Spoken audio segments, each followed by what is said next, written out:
This is Partners in Crime with Adam Croft and Robert Daws. Here we go, episode 137. Hello, Bob. Hello, my dear. How are you? I'm very well. How are you? I'm surviving these Arctic conditions. I mean, this time last week, I was actually sitting out amongst the camellias, enjoying myself, sunning my face for the first time in 2021. And now I find myself wandering around rooms with scarves and mittens. So, yeah, it's a strange time of year from that point of view. Extremes of weather. My daughters are saying it's climate change. It's climate change, and it certainly is climate change, because my climate has been changing over the last few days quite alarmingly. But here we are, we're in studio, and here we are for another cracking, hopefully, Partners in Crime, going worldwide on digital whatsits with thingies. So how are things with you? I'm all right, yeah. I'm just wondering who that chap is behind you. I can see there in the video. There's looks like a book that's been strategically placed. There's a chap with a pipe. It's not Woodhouse, is it? It is good. Yes, keep them peeled as you always do. It's PG. That's Plum Woodhouse, PG Woodhouse, the greatest comic writer that ever lived. Yes, that's there because I'm reading it. One, secondly, I'm also going to be doing a play next year by William Humble called Woodhouse in Wonderland, and before that, we are going to be filming it. Which is quite exciting news. So I dip into his wonderful biography. I read that actually on Radio 4. It's the Robert McCrum excellent biography of P.G. Woodhouse. So that is why it is so carefully aligned there. And it looks as if I put it there for a reason, as a potential talking point. I really didn't. It sounds like I brought it up for a reason. I must say, dear listeners and viewers, this was not set up in the slightest. I was literally just wondering what that was. And yeah. It sounds really contrived, doesn't it? It was set up there for a Zoom call recently, so you've spotted that it was a contrivance. It was, but not for this. It was a previous contrivance which you've picked up. So well done. Thank you very much. I'm very, very proud. We've got, I think, probably a fairly heavy show today, actually. We'll get onto that in a bit, but I think, first of all, we should probably get through the light business, I think, before we start losing. We've got heavy business coming up. That's rather alarming. Anyway, off you go with your lightness. I was going to say, I've made allusion already to some people being able to see this episode, and if you are a Patreon subscriber to Partners in Crime, a supporter of the show, you'll be able to watch us in full, glorious 4K video, as well as other things. You get a bonus episode each week, Partners in Crime, Arsenic and Old Lace, that we'll record at the tail end of this. You get a shout out on the show in the week you join, and lots of other stuff, including a free book each month, courtesy of Kobo. We'll get into that a little bit later. We'd love for you to be our next patron as well, so head over to patreon.com/Partners in Crime podcast, or follow the link in the show notes. We had an email actually from somebody. A supporter. Good. That's always a good sign, I think. We had an email from somebody. It's not that for a person. I won't say who it's from. I'll read it out as it came in. Oh, hi chaps. My wife Julie is a Patreon subscriber of yours, and on April the 11th it'll be her 50th birthday. I think there are probably some ears starting to go red now. We'd hoped to be seeing family and friends from the UK, or at least travelling somewhere sunny for it, but instead she'll be stuck here in Ireland with me and my cooking for the second year running. Any chance you could give her a birthday shout out on one of your early April episodes to cheer her up a bit? I'm sure she'd greatly appreciate it. That's from Callum Benson. So, Julie, happy birthday for the 11th, which I believe is this Sunday. So I think we've got the closest episode to your birthday. Yes, it is. It's my brother's 60th also. Well, many happy returns for that day, Julie, when you're listening to this. And I tell you what, it sounds like a marvellous place to be. In Ireland, having a beautiful meal cooked for you by a husband who's sweet enough to actually set up a dedication for you. But have a smashing day, and I hope the sun's shining, and if not, you'll just have a splendid time anyway. Many happy returns. Well, we will be in Ireland again a little bit later for one of the news stories that I've pulled up this week. But one of the ones I wanted to talk about, because it fits in very well with what I've been doing, as I suppose most of the country and much of the world has as well, which is watching the BBC crime drama Line of Duty. Never heard of it. I had to very quickly last night squeeze in the last Sunday's episode because I realised I'd be recording this today and I should probably have watched it and know what I'm talking about. And it just continues to get better and better, doesn't it? But it's got me on the edge of my seat, as it always manages to do. You're talking about what, as I christened it last week, line of dictionary. Acronym dictionary. There was another one this week. But it is. You're quite right. Sorry to interrupt, but it was. It's building very nicely. Well, the realism doesn't stop there, because there was an article in Wales Online this week, which of course I read cover to cover every week, which said that Line of Duty isn't averse to referring to real-life criminal cases, despite the main investigations by the AC-12 team being purely fictional. The drama is currently airing its 6th series on Sunday nights here in the UK, and I think BBC Worldwide has it on at certain times as well, I don't know.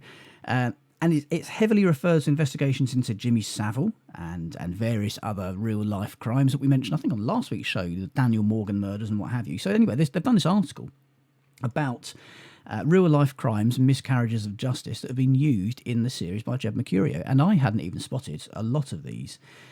So we've had the references to Cliff Richard's raid on his home in the most recent episode. Also, the very first scene of Line of Duty in the very first series was inspired by the killing of Jean-Charles de Menezes, which, if you're in the UK, you'll probably remember quite well, because in July 2005, de Menezes was shot by terrorist police here in London, shot 7 times in the head after being wrongly deemed a terrorist on London Underground. The IPCC launched 2 investigations and 3 years later returned an open verdict, but a jury rejected the police account of how he died and decided he was not lawfully killed as part of an anti-terrorist operation. Very first scene of Line of Duty, very similar. Steve Arnott, working in counter-terrorism, orders a firearms team to raid the flat of a suspect, but they make a serious operational error by raiding flat 56 instead of 59. I think I remember the a screw had come loose and it swung round, didn't it? And then they mistake a baby harness for a bomb vest and shoot an innocent man dead. Their chief inspector then demands the team lies in their reports and tells Arnott he's finished when he refuses to do so. I've forgotten that's how the whole thing kicked off, actually. Daniel Morgan, that was referred to in last week's episode, or previous week, whenever you're listening to this, of Line of Duty. The Daniel Morgan, I think, was a journalist who was killed, I have to close my article, 34 years ago, found lying on a car park of a South London pub in March of 1987, having been struck repeatedly in the head with an axe, which was still embedded in his skull when the body was discovered.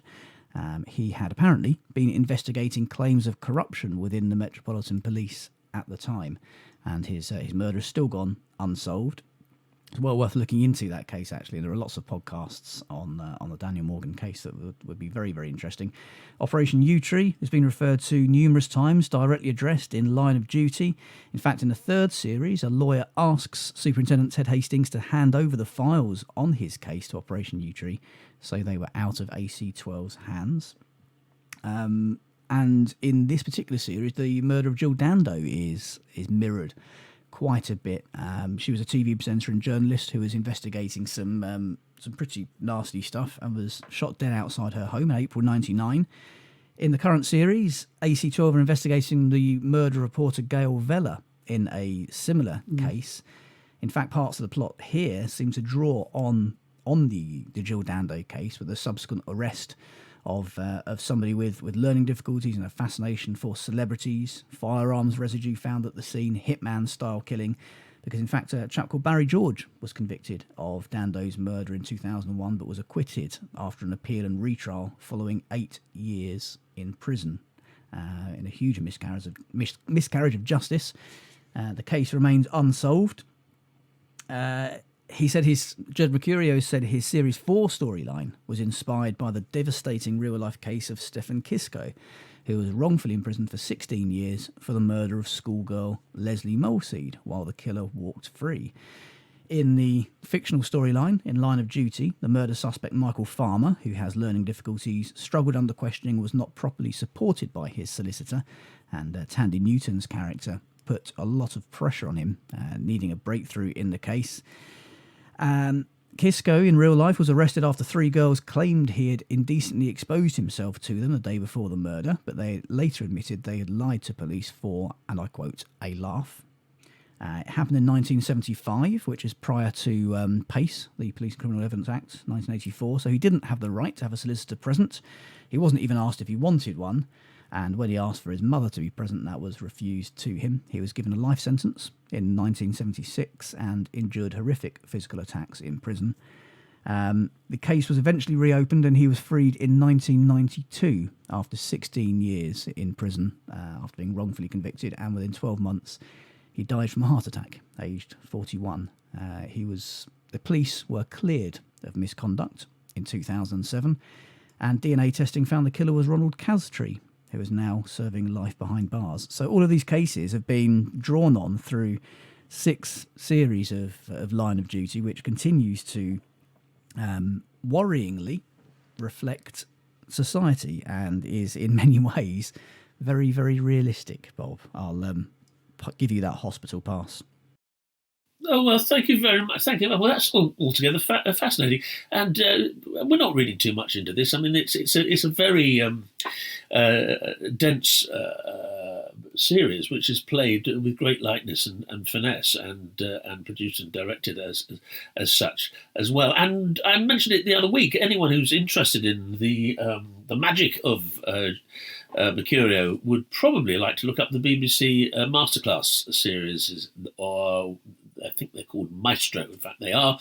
And Jed Mercurio does a masterclass. It costs about £70, I think, but I saw something the other day that was saying it was discounted by 20%, special offers or whatever, where he'll take you through a 20-part guide to his writing technique, his inspiration, what he thinks makes a good drama. So if you want to go into a little more detail, even more detail than Adam's just gone into, about the magic of Line of Duty and all the other terrific works that Jed Mercurio has written and been a part of, then that's probably, well, I would recommend it wholeheartedly. I mean, I've got it myself, and it's extremely good. Particularly interesting is his background as a doctor and his scientific approach to writing, which is probably why the detail Dr. Mercurio. Yes. I would love to be introduced by Dr. Mercurio. Marvel's superhero, Dr. Mercurio. Yeah, he sounds almost magical, doesn't he? I can imagine he'd just kind of like wave his hands and you'd be cured. Well, in TV drama writing circles, he certainly is. But anyway, so that's Line of Duty. Fantastic. Well, there we go. Now, I've got I'm not going to interrupt you I was just going to say, while we're on that subject, and while we're staying dark, we might as well lighten up towards the end. Maybe we'll go a little deeper into the woods here while we're talking about what we've been talking about, because from Wales to Scotland, and Ian Rankin was speaking to the Scotsman recently. Not just any Scotsman, the newspaper called the Scotsman. He probably speaks to lots of Scotsmen because he lives in Scotland. But he has predicted that crime writing is set to be dramatically overhauled because, and he says, his words, the police are no longer seen as knights in shining armour. He said big questions were looming for people who write about the police due to how forces and officers are now viewed around the world. He famously wrote to the police, Ian Rankin, for advice on his first novel, and he suggested he was glad he had the slight luxury of still being able to write about John Rebus because he's officially retired in the series. His new book, A Song for the Dark Times, was started before the pandemic. It was partly inspired by how the world had become a pretty dark place by 2019, he says, due to the rise of the far right across Europe and beyond, and the impact of Brexit in the UK. He says, I think that the crime novel at its best is political. Crime fiction involves exploring society from top to bottom. He says Rebus always struck him as a bit of an anarchist. He says if you're rich, wealthy and well-connected and you're committing a crime because you're greedy and you think you'll get away with it, Rebus is much more likely to go after you than if you're someone at the very bottom of society who is committing a crime because you're desperate and have got nothing. He's much more likely to give someone like that a break. I guess, he says, that makes the book slightly political. Of course, there's a bigger question brewing now for people who write about police officers, because in the current state of the world, Ian Rankin says, how can you write about a police officer and make them the goodie when we look around us and see that so often the police are not the goodies? They're not the knights in shining armour protecting all and sundry from whatever evil happens to be out there. So there's big questions coming for people who write police procedurals. He goes on to say, of course, the police aren't necessarily corrupt from top to bottom. There are bad eggs in every pile. But of course, when you're writing about the police and when there are so many things in the news at the moment where the bad sides and the dark sides of policing are being highlighted, it does, I guess, change the world that we orbit, Bob, and that, writing about police officers and how they police and the things they do, and how much do we reflect that? I mean, I don't know. I mean, there's something to be said that we should write about good police officers as an example. Yes, I know exactly what Ian's saying, and is right, but that's also driven by press and media, and of course they will lock on to every potential supposedly evil act by the police, and they're, as you say, they're bad eggs in every basket, and they're the ones that, of course, draw the interest. I mean, Line of Duty is all about that, seeking out the bad copper. I think to say that the whole police force to some degree are corrupt and the bad boys, and there are no knights in shining armour. There are many, many, many, many, many thousands of police officers out there who are doing their best to uphold the law. And if there is a crime perpetuated against you, or be it violent or burglary or anything like that, you need to trust in the police. There are bad things; they get the news, understandably. But I can remember a time when you were going to review one of Linda LaPlante's new books later on, and I think she said that when she started writing, of course, and then you take a look at the police force of the 1960s, 50s, and whatever, it was rife with all sorts of backhanders and connections with gangland, whatever. I mean, that was always a part of it. Even in those times, there were many, many, many. The vast majority of police officers were trying to do the best job they possibly could. And I think if you watch some of the television dramas like 24 Hours in Police Custody and stuff like that, they're very good examples of dedicated, methodical police officers who are doing the best in a very difficult world. There are two sides to everything. I understand exactly what Ian's saying and is right. My point of view is I would continue to probably write the best crime dramas I possibly can. And if I want a hero as a police officer, then I will firmly believe that there are still heroes in the world of police investigation, as there are in many other vital parts of public service. Well, I mean, you mentioned 24 Hours in Police Custody, which is filmed not far from us, actually, in Luton Police Station, largely, and at the Bedfordshire Police Headquarters up in Kempston as well. But quite often when you see people being put into the jail cells there, the custody suite is Luton Police Station. And I've actually... I've been in there. I have. I've been in that custody suite. I've been in those cells. Locked up himself. Yes. Purely for research. I wanted to keep that quiet. Yes. No, I've been out with Bedfordshire Police, and I've sat in a room on my own with a chap, accused of attacking his family with a machete and various other things. And yes, having spent a 12-hour shift with them, going out and doing these things in and out of custody suite, absolutely, the dedication they have, I couldn't do it, not even for 10 times their salary, to be honest with you. So yes, largely speaking, of course, police, fantastic. I know a large number of police officers of all ranks that help me with my research for my books, but still, even a bad egg, I think, is too many, especially because it's the police, because they are there literally to uphold the law and to ensure that everybody else is doing so. So I think in that realm, you don't have that luxury of saying 99.99999% are brilliant. I think all effort still needs to be going into rooting out the very, very few bad eggs, and of course they do a great job of that, generally speaking, in terms of rooting out their own. And I think that's certainly something that needs to continue. Which is why when I go to bed at night time, I can lay my head on my pillow, safe in the knowledge that Chief Inspector Ted Hastings is doing his best with his AC-12 team to crack down on all bad apples in the British police force. Oh, if only he was real, we wouldn't even be having this discussion, would we? What do you mean? I didn't mention what that. do you mean he's not real? Don't burst my bubble. Anyway, For how often you talk about knowing Adrian Dunbar, Bob, no one is going to believe that you thought Ted Hastings was real. I don't know. I can't get away with anything, and quite rightly so, let's face it. Well, listen, now, talking about lightness after the darkness, this has been quite heavy political banter. I'm going to take it back there as well. I'm going to take it back there as well. So, yeah, do Are you lighten really? up a little bit. Okay, please, well, I'm going to lead you down the little yellow brick road now this week on ITV, and it is available on Catch Up and should be available worldwide, I'm absolutely sure. There was a programme called Agatha and Poirot, which rather impertinently also nicked our name in the title. The full title was Agatha and Poirot, Partners in Crime. It got us trending on Twitter as well. I got all excited. Yeah, well, anyone tuning in to find Mr. Croft and Mr. Daws in residence in this programme would have been, of course, so sadly disappointed. But never mind. I'll tell you what it is. It's for a TV biography about a famed writer to have a feeling of authenticity, writes David Brown in the Radio Times.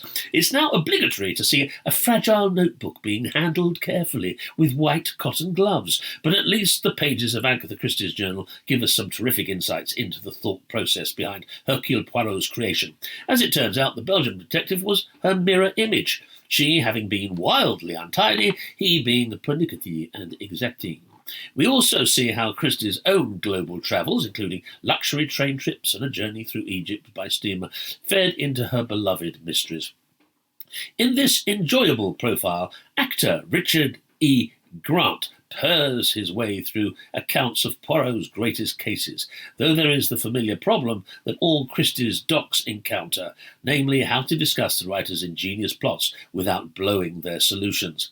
Cutting off the contributors before they do so are clips of David Suchet and his fellow Poirots in action. And there have been many Poirots, as we all know, from the Ustinov to now Branagh, whose latest film, Death on the Nile, is out shortly, I think, though even they come dangerously close to revealing a little too much. So here it is. Richard E. Grant marks the 100th anniversary of the first appearance in print of Agatha Christie's Belgium sleuth, exploring the life of the writer and the events that inspired the plots, characters, locations of her many literary creations.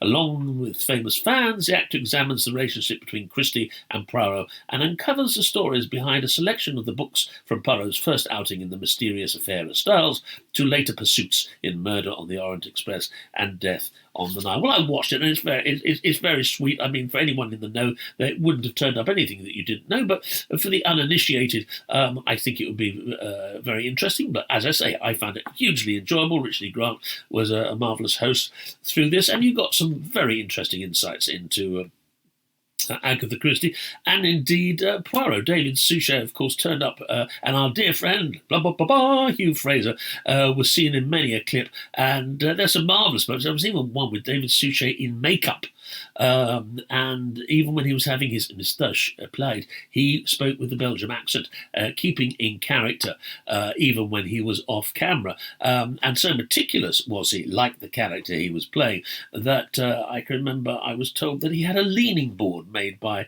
the carpenters on set, so he didn't have to sit down and crease his costume. He could just go back and lean and close his eyes and have a 40 weeks. Anyway, it's... so I was going to say, I think that's in one of our early episodes of Partners in Crime. Is it episode 2? I think we interviewed Hugh Fraser, and he was talking about the leaning board. Seems to stick in my mind.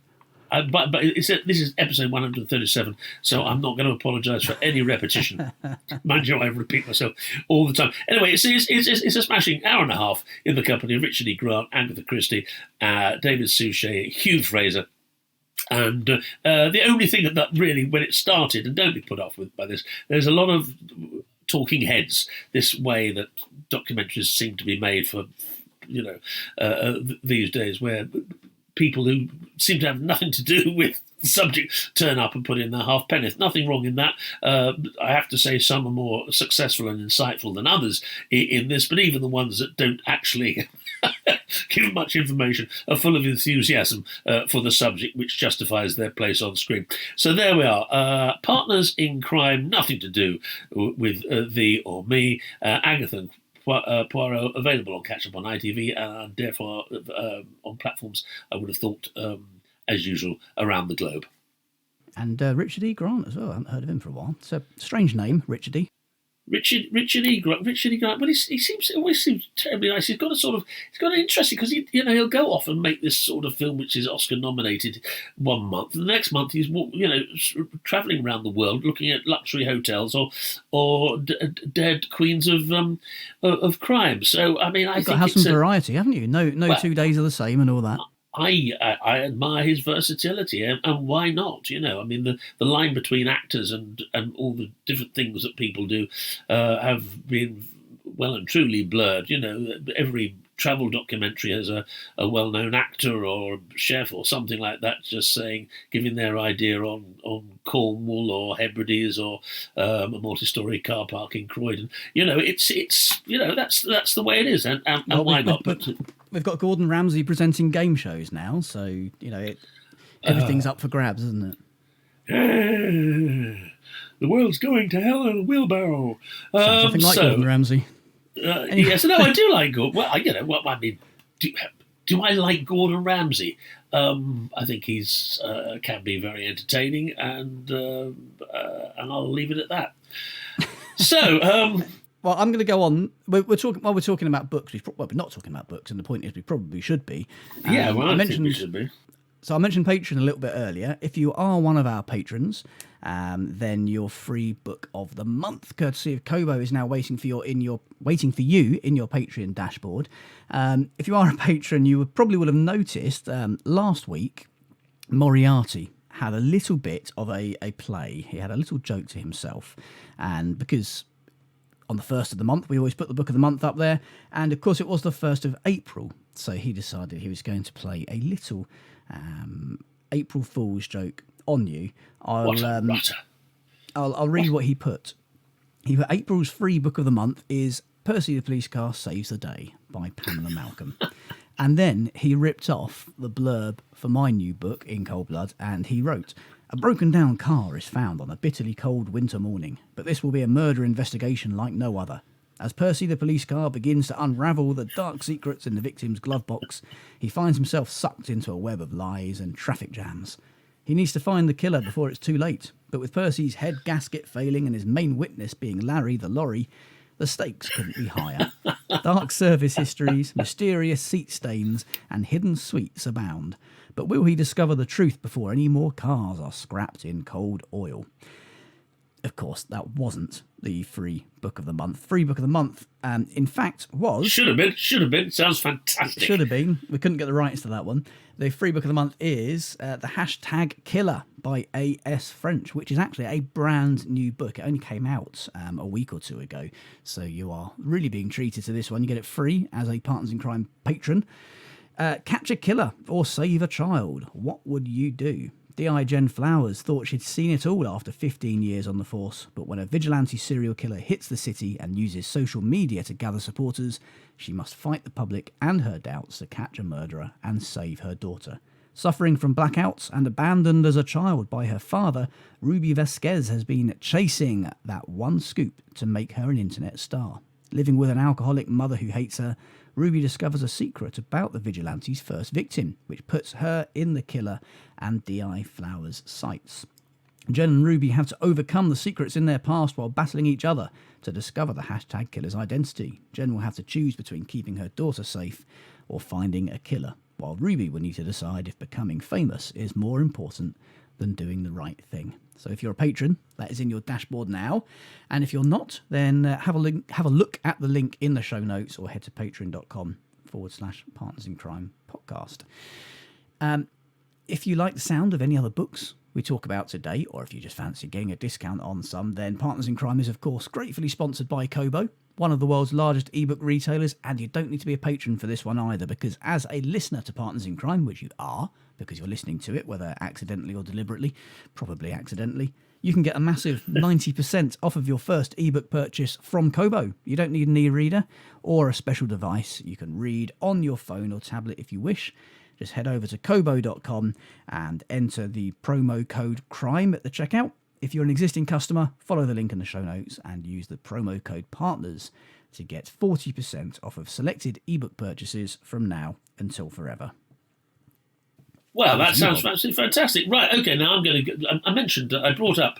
well, that doesn't sound very good, does it? Yes, I mentioned it's better than that. I brought up Lupin, the Netflix hit series, which began. The charming series combines Ocean 11 slickness with the implausibility of National Treasure to become the first French series to crack the US top 10, writes Adrian Horton. So the show is created by the British showrunner George Kay and inspired by the beloved French character Arsène Lupin. Packages over 115 years of inspiration dating back to the character's invention by the writer Maurice Leblanc in 1905, and a slick, swift escape easily binged in one day. And it is absolutely terrific. I've just finished the first 5. I think they've made them all, but for reasons best known to themselves, Netflix have decided to divide the series and offer the season finale later on in the year. Really annoying when you got to the end of episode 5 and find out that it's finished. But there we are.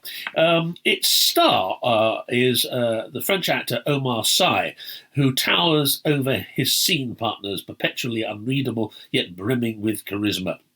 His character, Assane Diop, is a con man with a heart of gold, able to turn his outsized presence into an uncatchable master of deception. And it's great fun. And I have to say, Omar Sy is a complete and utter star. I've never seen him before, but he's quite brilliant. The first 5 episodes that I saw were just full of invention and humour and drama, of course, and mystery, and I loved every second of it. For people who like Money Heist, you'll certainly enjoy this, and for my money, I actually sort of slightly prefer it.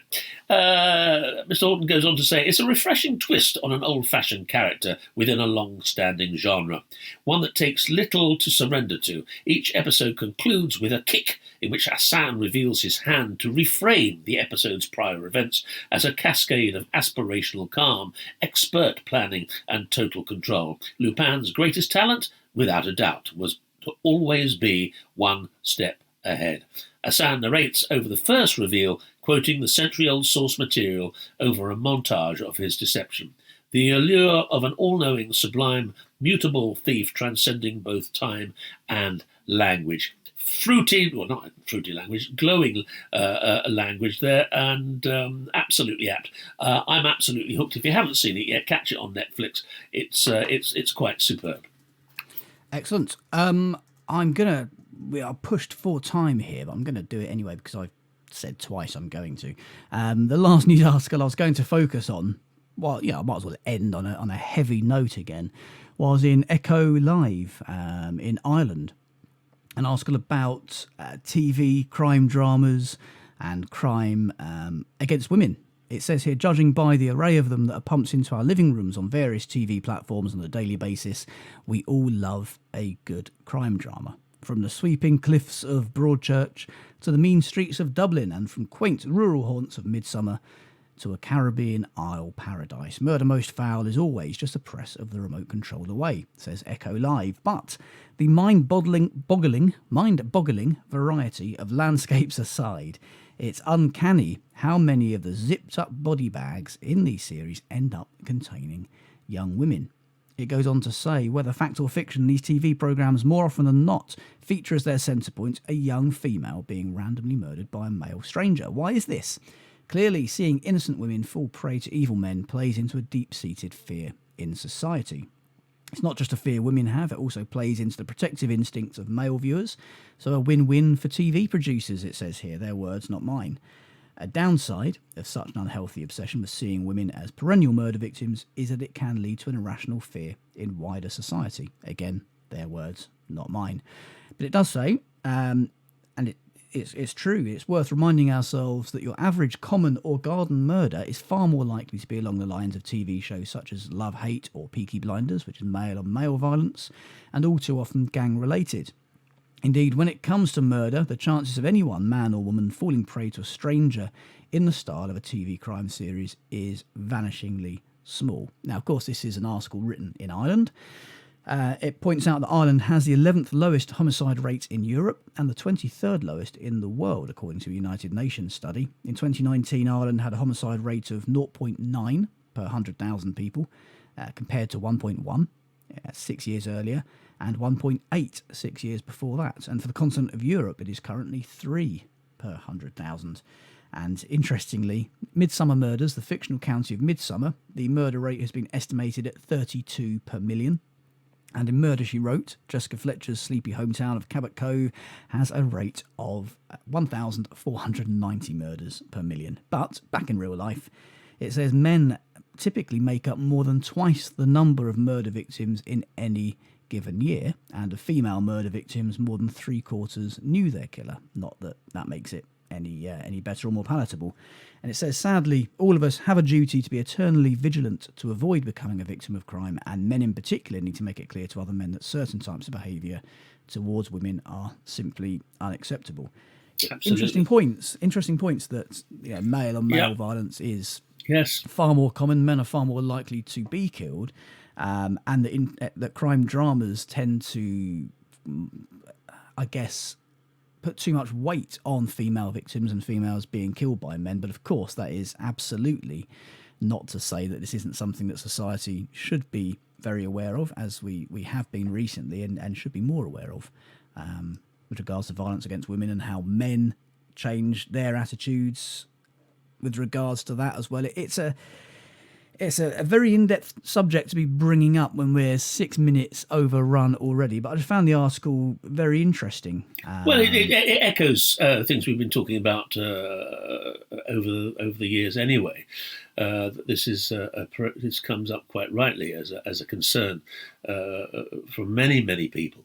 And you just have to, and I think it's quite interesting that take a look at the fashion in books to some degree now, and on television, that there is a sort of, at last, getting away from that particular formula of the young woman, or equally that the young child that goes missing. These are the biggest fears in our society. The death of a person, a vulnerable person, or a child, or whatever. So they're there. So they're it's right that they should be dramatised at times, but they shouldn't become the sole purpose of. I guess that is the answer, isn't it? It is the human fear. You're right. That's what we do. Well, I mean, look at soaps. I mean, you can say the same about soaps. How many serial killers and people have there been in Corrie and Emmerdale and Hollyoaks and all that sort of thing? I mean, it's an obsession, and it's an easy one, I think. Is one of the points here to actually use, and it needs to be. And I think it is being looked at, and I think writers are questioning how they can continue to write crime thrillers and murder mysteries without actually going back to that basic formula, which is and address how male violence in our society, which recently in the news has been sort of brought up quite rightly, and demonstrations or whatever. Things have got to change. They are beginning to change, and I think one of the areas it will seem to be changed is in how murders are dramatised. I think it should be part of the story, but I don't think it should be the whole story, as it has been fashionable, dare I say it, for years to actually use that sort of almost Hitchcockian, the young woman alone in the house and about to be murdered. There are many other fears, unfortunately, that you can write about, and I think crime writers do that as well. So yes, it is a major concern, and I'm sure I know it's being addressed. I mean, I take it very much into account, and I know you do, and I know many other writers do not want to do anything that is. Just want to try and avoid that particular area as much as possible. Alas, however, in real life, and just turn on the true crime stations, it is very much a viewer getter. And I turn on the documentary series, and there's another one about child going missing in Iowa and whatever, and I go, oh God, no, I can't watch that. I cannot sit through that. But millions and millions of people seem to find that entertaining. Yeah. I don't. I think it's probably that primal thing, isn't it? That it's in our DNA. Although, of course, society has changed so much now, it's not necessarily necessary. But in our caveman DNA, I guess there is that desire to protect women and children at all costs, and that's what we do as a society. And I guess it's biological, isn't it? Yeah. You know, the women are required more than the men are in order to continue the species, and that's going to be hardwired into the genome. So I think, yes, that primal fear of women and children being the victims is not something that's going to go away. And I guess for entertainment purposes, as writers, you tap into those primal fears, and that's how you create that entertainment. Of course, yeah.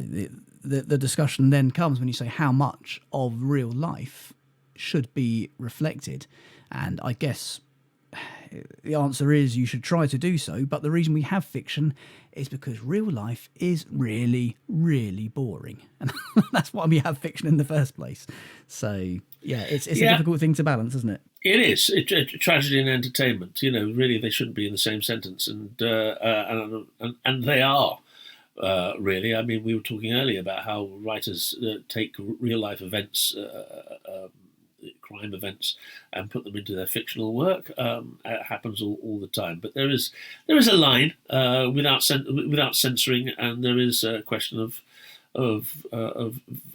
positive writing as much as anything else. And I suppose it comes down to people just exploiting. Anyone who exploits the terrible situations, and there are people who do it in the wrong way. I mean, that has got to stop, and I believe and sincerely hope that it will do. And I think through education and through these things being flagged up again and again and again, things will change, and hopefully that is starting to happen. Anyway, we might have outstayed our welcome, Mr. Croft. 42 minutes we're getting on for. We haven't done that in a long time. You're beginning to perspire. I know you don't like this. Well, anyway, just coming up in the next, because we haven't had time to do it, on the back of my shout out for Lupin. If you're listening to Arsenic and Old Lace, I'm going to be giving my Bobo's audio booko of the weeko, which of course is Confessions of Arsène Lupin, keeping with the French theme, which is read by a star cast, and I'll be going into that in the 10 minutes. Is it going to keep it to 10 minutes, or do you think that might spread this week? I don't know. I think it's going to be fairly short. We have perhaps overshot in terms of the main episode, and I've got Moriarty down here in the corner of my screen telling me to wrap it up. So shut up, he said. Anyway, we should probably get on with Arsenic and Old Lace. And lots of Old Lace. All right. For the rest of you, we'll see you next week, I suppose, won't we? I suppose. All the best. I hope you have a warmer... I mean, I think we're in for a cold weekend in the UK, but may the sun be shining if that's what you fancy, or whatever the weather conditions you prefer, may they be occurring to you even as you listen.